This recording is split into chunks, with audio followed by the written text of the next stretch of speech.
நம்ம இல்லத்திற்கு உங்களை அன்போடு வரவேற்கிறேன். நான் ஏற்கனவே சொன்ன மாதிரி நம்ம இல்லத்தில் இன்னைக்கு ஸ்பெஷல் என்னுடைய சின்ன அக்காவுடைய கைவண்ணம் தான். வாங்க பார்க்கலாம். அஸ்ஸலாமு அலைக்கும். என் பேர் சஃபினா நியாஜ். நான் இப்போ உங்களுக்காக வேர்க்கடலை தொக்கு எப்படி செய்யறதுன்னு காட்ட போறேன். இது ரொம்ப ட்ரெடிஷ்னலான ஸ்வீட்டு. எங்க பெரியம்மா ரொம்ப நல்லா செய்வாங்க. நாங்கள் எங்கள் ஃபேமிலியில இது எல்லாருக்குமே ரொம்ப பிடிச்ச ஸ்வீட்டு. இதுக்கு இப்போ தேவையான பொருள் என்னன்னு சொல்கிறேன். 1 கப் வேர்க்கடலை, இது வந்து வெல்லம் எடுத்து வச்சுருக்கேன், பொடிச்சு வச்சுருக்கேன். நான் இந்த பெரிய வெல்லம் தான் எடுத்து வச்சு அதை நான் பொடிச்சு வச்சுருக்கேன். அப்புறம் எள்ளு வந்து ஒரு 1/4 கப் எடுத்து வச்சுருக்கேன். இந்த கப்புலயே இந்த வெள்ளி எடுத்த கப்புல 1 கப்பு அளவு அரிசி மாவு எடுத்து வச்சிருக்கேன். இடியாப்பம்லாம் யூஸ் பண்ணுவோம்ல, இடியாப்பத்துக்கு யூஸ் பண்ணுவோம்ல, அந்த அரிசி மாவு தான் இந்த எள்ளு எடுத்த கப்புல 1 கப் ஃபுல்லா எடுத்து வச்சிருக்கேன். அது இப்போ வந்து நம்ம எள்ளை வறுக்க போறோம். அது லேசா வறுத்தா போதும், வாசம் வர வரைக்கும் வறுத்தா போதுமானது. ரொம்ப வறுக்க வேணாம், அப்புறமா கருகி போயிடும். ரொம்ப வறுக்க வேணாம். இப்ப நம்ம எள்ளை வறுத்துக்கலாம்.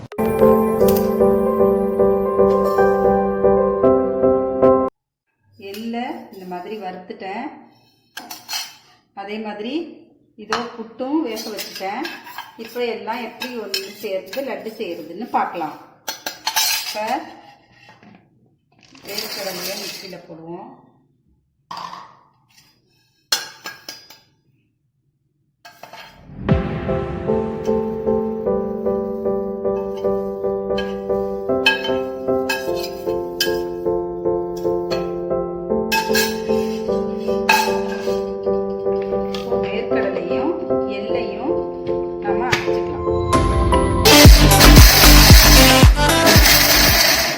நைஸா அரைச்சிடக்கூடாது.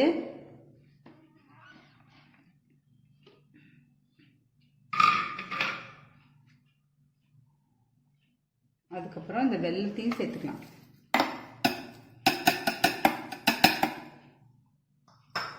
வெல்லத்தை சேர்த்துட்டு ஒரு பல்ஸ் கொடுத்துருங்க.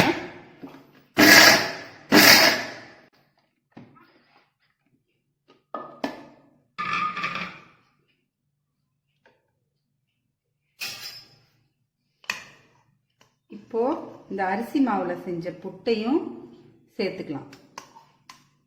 இப்போ அரிசி மாவுல புட்டு எப்படி செய்யறதுன்னு சொல்றேன். ரொம்ப சிம்பிள் தாங்க. ஒரு 1/2 டம்ளர் வெந்நீரை கொதிக்க வச்சு அதை வந்து இந்த அரிசி மாவுல கலந்து அப்படியே இட்லி பானையில வச்சு அவிச்சு எடுத்துடலாம்.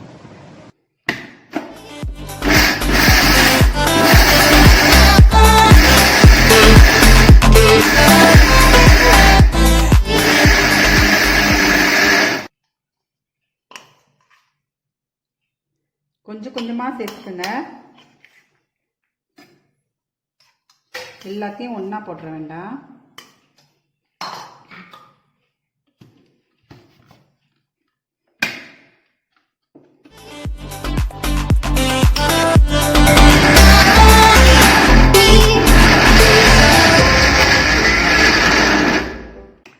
இந்த மாதிரி அரைச்சி எடுத்துக்கணும். எப்படி கரெக்டா வந்துருச்சு பாத்தீங்களா? வெல்லம் போட்டதுனால, அந்த புட்டும் சேர்த்ததுனால நம்மளுக்கு இந்த மாதிரி மாவு மாதிரி வந்துடும்.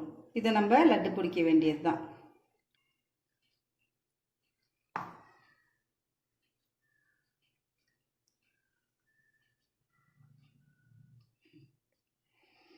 ஒவ்வொரு பக்கம் இந்த புட்டு மாவு கொஞ்சம் குறன்னு சரியா அரையாம இருந்தாலும் பரவாயில்ல, அப்படியே இருக்கட்டும். அதுதான் சாப்பிடும்போது ரொம்ப டேஸ்ட் கொடுக்கும். இந்த மாதிரி லட்டு செஞ்சுக்கோங்க. இப்போ எல்லா லட்டும் செஞ்சுட்டு உங்கள்கிட்ட காட்டுறேன். இதோ எல்லா லட்டையும் செஞ்சுட்டேன். இப்படி தாங்க சாப்பிட ரொம்ப டேஸ்டாக இருக்கும். குழந்தைங்களுக்கு ரொம்ப ரொம்ப பிடிச்ச ஸ்நாக்ஸாகவும் இருக்கும். சத்துள்ளதும் கூட. இது ரொம்ப நல்லா இருக்குங்க. நீங்கள் குழந்தைங்களுக்கு தாராளமாக கொடுக்கலாம், பெரியவங்களுக்கும் கொடுக்கலாம். நீங்களும் செஞ்சு சாப்பிட்டு எப்படி இருக்குன்னு கமெண்ட்ஸில் சொல்லுங்கள். தேங்க்ஸ் ஃபார் வாட்சிங். அஸ்ஸலாமு அலைக்கும்.